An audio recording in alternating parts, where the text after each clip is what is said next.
Cinema first part లో అత్యంత ఉద్వేగంగా నడిచే ఎపిసోడ్ ఏది? సినిమా చివరికొస్తూ ఉంటే కనిపించే కాలకేయులతో యుద్ధం. ఎక్కడెక్కడి నుంచో వచ్చి పడతారు కాలకేయులు. వారి రూపం, హావభావం, సంస్కృతి, పద్ధతి అన్ని పరమ దుర్మార్గంగా ఉంటాయి. ఇంకా చెప్పాలి అంటే జుగుప్సాకరంగా, ఒళ్ళు గగురు పుడిచేలా ఉంటాయి. అలాంటి వారు నాగరికులైన మాహిష్మతి ప్రజలపై పడతారు. నీతి, నియమం, సంస్కారం ఏమీ ఉండవు. వారితో రణమంటేనే ఓడిపోయినట్టుగా డీలా పడిపోతారు జనం. కానీ చివరకు బాహుబలి అందరినీ ప్రేరేపించి కాలకేయుల అంతం చేస్తాడు. వారి రాజు తల తెగిపడేలా విజృంభిస్తాడు. ఇంతకీ ఈ కాలకేయులు లాంటి వారు ఎవరైనా మన పురాణాల్లో ఉన్నారా? రాజమౌళి వారి ప్రేరణ ఏమైనా పొందాడా? ఈ ప్రశ్నకు అవుననే సమాధానం చెప్పుకోవాలి. భాగవతంలో మనకు కాలకేయుల్లాగే కాల యవనులు కనిపిస్తారు. వీరు బహుశా హిమాలయాలకు ఆవల ఉన్న గ్రీకు, ఇరాను, పర్షియా లాంటి దేశాల నుంచి దండెత్తి వచ్చి ఉంటారు. వారిని సమర్థవంతంగా ఎదుర్కొన్న శ్రీకృష్ణుడు లక్షల మందిని హతమార్చి ద్వారకను రక్షిస్తాడు.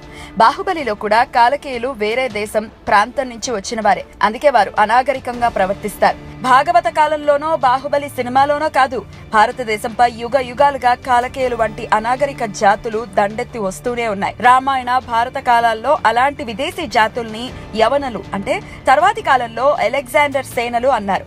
అలెగ్జాండర్ తర్వాత కూడా డెమిట్రియాస్ లాంటి యవన రాజుని, గౌతమిపుత్ర శాతకర్ణి లాంటి భారతీయ రాజులు తరిమి కొట్టారు. ఇంకా తర్వాతి కాలంలో దండెత్తి వచ్చిన కాలకేయులు ప్రధానంగా మధ్య ప్రాచ్యం నుంచి వచ్చిన ముస్లిం రాజులు. మహమ్మద్ గజనీ, మహమ్మద్ ఖేరీ, బాబార్ లాంటి వారంతా ఈ కోవకి చెందుతారు. చివరిగా మన దేశం మీదకి వచ్చిన విదేశీయులు పోర్చుగీస్, ఫ్రాన్స్, బ్రిటన్ దేశాల వ్యాపారస్తులు. 1947 ఆగస్టు 15తో వీరి నుంచి కూడా మనం బయటపడ్డాం.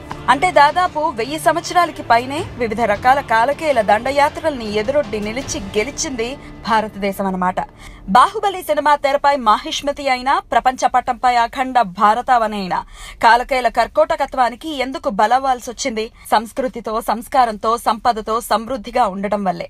ఈ రోజు దేశ దేశాల్లో దగదగలాడుతున్న ఎన్నో వజ్రాలు, విజ్ఞానాలు మన దేశం నుంచి తరలి వెళ్లిపోయినవే. కోహినూరు వాటిల్లో ఒకానొకటి మాత్రమే.